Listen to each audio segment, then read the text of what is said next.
दोस्तों, क्या आप जानते हैं कि 20 से 25% लोग इस दुनिया में रोज प्रोक्रेस्टिनेट करते हैं कम से कम 1 घंटा। और ये क्रॉनिक प्रोक्रेस्टिनेशन है। अक्सर लोगों को लगता है कि हम प्रोक्रेस्टिनेट इसलिए करते हैं क्योंकि हम बहुत लेजी फील कर रहे हैं, हम इस टास्क को नहीं करना चाहते, हम इस टास्क को अवॉइड कर रहे हैं। बट एक्चुअली में हम इस टास्क को नहीं, हम कोई सर्टेन इमोशन को अवॉइड कर रहे हैं। वेल, इस वीडियो में मैं आपके साथ शेयर करने वाली हूँ कि कैसे आप प्रोक्रेस्टिनेशन को स्टेप बाय स्टेप मेथड के साथ अगले 7 दिन में कम्प्लीटली ख़त्म कर सकते हैं। मेरा नाम नेहा भाटिया है और मैं एक एनएलपी ट्रेनर हूँ, कम्युनिकेशन स्पेशलिस्ट हूँ। और आज मैं आपके साथ जो शेयर करने वाली हूँ ये बहुत ही इंटेंस है, बहुत ही इंटरेस्टिंग है और आप अपने आप ही प्रोक्रेस्टिनेट करना ही नहीं चाहेंगे। So let's get started. तो सबसे पहला जो स्टेप है वो है कि अपने अंदर जो आपकी गिल्ट पैदा हो रही है कि मैं तो प्रोक्रेस्टिनेट करती हूँ, या मैं तो प्रोक्रेस्टिनेट करता हूँ, या मैं प्रोक्रेस्टिनेटर हूँ, या मैं तो अभी प्रोक्रेस्टिनेट किया था कुछ दिन पहले जिसकी वजह से ये रिजल्ट्स आए। गिल्ट बिल्कुल ख़त्म कर दो, क्योंकि गिल्ट सबसे बड़ा रीज़न होता है प्रोक्रेस्टिनेशन का। गिल्ट आपको बहुत लो एनर्जी में ले जाएगा, गिल्ट आपको बहुत ज़्यादा अनकंफर्टेबल फील कराएगा। एक बहुत ही guilt is a very sucking, energy sucking emotion. So you don't want that. So guilt completely खत्म कर दीजिए। सेकंड, पार्किंसंस लॉ को समझिए। यानी कि it says work expands to the time allowed for it. सीखिए इस चीज़ को, ये बहुत बहुत इंपॉर्टेंट है। अगर आपने अपने किसी भी काम को 1 महीना दिया है ना, तो आप उसे 1 महीने में ही करेंगे। राइट? आपने उसे 1 हफ्ता दिया तो आप 1 हफ्ते में ही करेंगे। क्यों? क्योंकि आपको लगता है कि आपकी वो कैपेसिटी है। और क्यों? क्योंकि आपको ऐसा भी लगता है कि हाँ, इस काम को तो इतना ही टाइम लगेगा। लेकिन there is a huge chance कि उसी बीच आप प्रोक्रेस्टिनेट कर रहे होंगे, उसी बीच आप डिस्ट्रैक्ट हो रहे होंगे, उसी बीच आप पार्टीज जा रहे होंगे। और जब 2-4 दिन रह जाएंगे, जब डेडलाइन होगी, तब जाके आप काम करेंगे। राइट? और वही काम आपको रियलाइज होगा कि अरे, ये तो 5 दिन में भी हो सकता था। राइट? सो अपनी कैपेसिटी को समझिए कि आप कोई भी काम कितने दिन में या कितने टाइम में कर सकते हैं, कितना अपने आप को आप स्ट्रेच कर सकते हैं। थर्ड, प्लीज़ अपने आप की आइडेंटिटी प्रोक्रेस्टिनेटर की बनाना बंद करिए। आप प्रोक्रेस्टिनेटर नहीं हैं, है ना?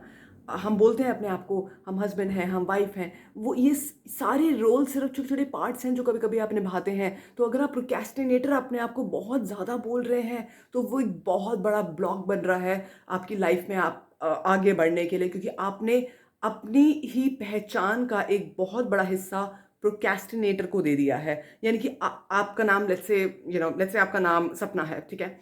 एंड आप सपना है, लेट्स से आप ट्रेनर हैं, लेट्स से आप एक वाइफ भी हैं, लेट्स से आप एक मदर भी हैं। लेकिन आपने क्या बोला है अपने आप को कि मैं एक प्रोक्रेस्टिनेटर भी हूँ। और जितने इंटेंसिटी के साथ, जितनी नेगेटिव इमोशन के साथ आप उसको बोल रहे हैं, वही आइडेंटिटी आपके अंदर और ज़्यादा क्रिएट होती जा रही है। तो प्लीज़ अपने आप को प्रोक्रेस्टिनेटर बोलना बंद करिए।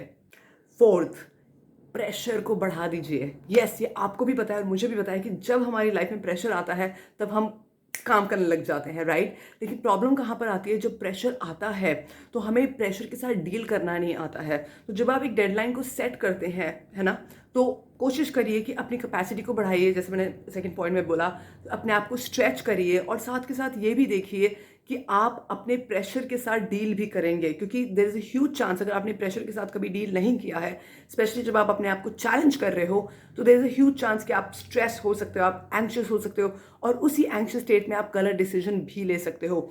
और उसको हम कई बार बोलते हैं कि सर्वाइवल मोड में आ जाना। तो हम वो नहीं चाहते। हम चाह रहे हैं कि आप सर्वाइवल से ग्रोथ मोड में जाओ। जो लोग एंड टाइम पर सारी चीज़ें करते हैं, है ना, और वो चीज़ें की हो भी जाती है। जैसे कई बार ऐसा होता है कि पैसे नहीं आ रहे हैं, क्लाइंट्स नहीं आ रहे हैं, कुछ चीज़ें नहीं हो रही हैं, तो ऑल ऑफ अ सडन एकदम से जब हमें लगता है हमें अपने बिल्स पे करने हैं, तो पैसा भी आ जाता है, क्लाइंट्स भी आ जाते हैं। लेकिन क्या होता है कि हम उस टाइम क्यों ऐसा करते हैं? बिकॉज़ एक सर्वाइवल मोड में होते हैं। और ऐसे जो लोग होते हैं ना, वो फिर हर टाइम ही अपने आप को सर्वाइवल मोड में रखते हैं। मैं चाह रही हूँ कि आप ऑन अ रेगुलर बेसिस अपने आप को प्रेशर देना सीखें, प्रेशर को डील करना सीखें, ताकि आप सर्वाइवल से ग्रोथ मोड में आ सकें। ठीक है? तो प्रेशर को दीजिए अपने आप को, लेकिन उसको डील करना भी साथ के साथ सीखिए। फिफ्थ, टाइम फ्रेमिंग करिए। देखिए कि आपके जो भी टास्क हैं वो आप बेसिकली कितने टाइम में कर सकते हैं, और ये भी देखिए कि कितनी देर तक आप एक जगह पे बैठ के काम कर सकते हैं। जैसे मुझे यूजुअली आफ्टर 3 आवर्स मुझे ब्रेक चाहिए होता है, ठीक है ना, चाहे वो 15 मिनट का ब्रेक हो या 20 मिनट का ब्रेक हो। मुझे I love to take a break, just a 20 minutes breather. आपने कई बार देखा भी होगा कि कॉर्पोरेट्स में अगर आपने कभी काम करा है तो 3 घंटे के बाद यूजुअली आपको 15 मिनट का ब्रीदर मिलता है, फिर उसके बाद 2 घंटे आप फिर काम करते हो, फिर उसके बाद आपको एक लंच ब्रेक मिलता है आधे 1 घंटे का, उसके बाद आप फिर 3 घंटे काम करते हो, फिर आपको ब्रीदर मिलता है, फिर आप 1 घंटा या 2 घंटे काम करते हैं, राइट। तो तकरीबन 9 घंटों में आपको 2 ब्रीदर्स मिलते हैं और एक लंच ब्रेक मिलता है। तो सिमिलरली आपको भी अपने ही टाइम को ऐसे ही स्केड्यूल करना है। आपको देखना है कि कितनी देर बाद आपको ब्रीदर चाहिए, उसके बाद धीरे धीरे करके आप उसे स्ट्रेच करिए। ओके। सिक्स्थ, ये बहुत इंपॉर्टेंट है। अक्सर हमें ऐसा लगता है कि जो भी हम काम जिसको अवॉइड कर रहे हैं, जैसे मैंने पहले ही बताया, हम काम को अवॉइड नहीं करते, हम इमोशन को अवॉइड करते हैं। लेकिन अगर हमें लगता है कि ये काम हमारे लिए डिफिकल्ट है, काम बड़ा बोरिंग है, तो हम कई बार उसे अवॉइड करेंगे, राइट। हम उसके पेन को देख रहे हैं, इस काम को करने में कितना पेन आता है। लेट्स से अगर आप एक बुक लिख रहे हैं तो काम बुक को लिखने में कितना पेन आता है, बड़ा सोचना पड़ता है।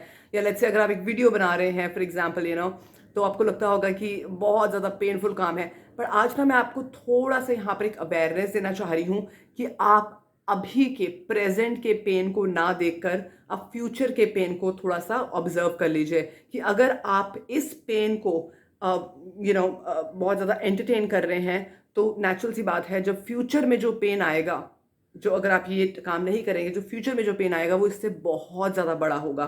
फिर से सुनिए, अगर आपको लगता है कि किसी पर्टिकुलर टास्क को करने से आपको पेन महसूस होता है, कोई भी pain, mental pain, emotional pain, physical pain, just एक एक अनकंफर्टेबल फील होता है, तो वो जो अनकंफर्ट है या वो डिसकंफर्ट है वो अभी इतना है, लेकिन आपको बहुत बड़ा लग रहा है, इसलिए आप उसे अवॉइड कर रहे हैं। लेकिन अगर आप उसे नहीं करेंगे तो जो अल्टीमेट जो आपके रिजल्ट्स आने हैं इस काम को करके, उसका जो पेन होगा वो और ज़्यादा बड़ा होगा, है ना।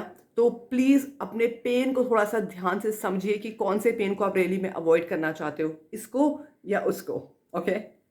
एंड लास्ट, अगर आप प्रोक्रेस्टिनेशन ख़त्म कर पाते हैं धीरे धीरे करके अगले कुछ दिनों में, है ना, छोटे छोटे स्टेप्स देखिए कि हाँ मेरी एनर्जी बेटर हो रही है, मैं अपने आप को स्ट्रेच कर पा रहा हूँ। अगर आप छोटे छोटे भी टास्क कर पा रहे हो ना, अपने आप को रिवॉर्ड करना सीखिए।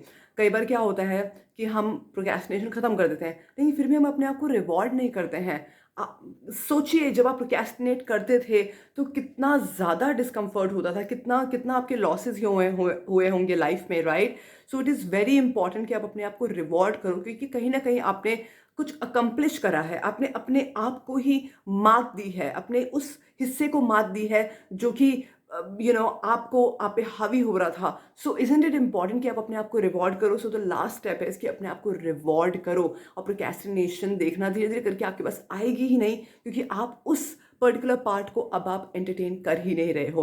सो अगर आपको लगता है कि सारे के सारे स्टेप्स, 7 स्टेप्स आपको अच्छे लगे, आपको लगा कि it will help you, so please अगले 7 दिन के लिए अप्लाई करिएगा। और अगर आप हमारे साथ कनेक्ट करना चाहते हैं अलाइनमेंट सेशन के लिए, आप प्रोक्रेस्टिनेशन 20 मिनट्स में ख़त्म करना चाहते हैं, yes, with the help of NLP, then get in touch with us and I can help you finish procrastination in just 20 to 30 minutes. Okay, thank you so much and I'm going to see you in the next video. Bye.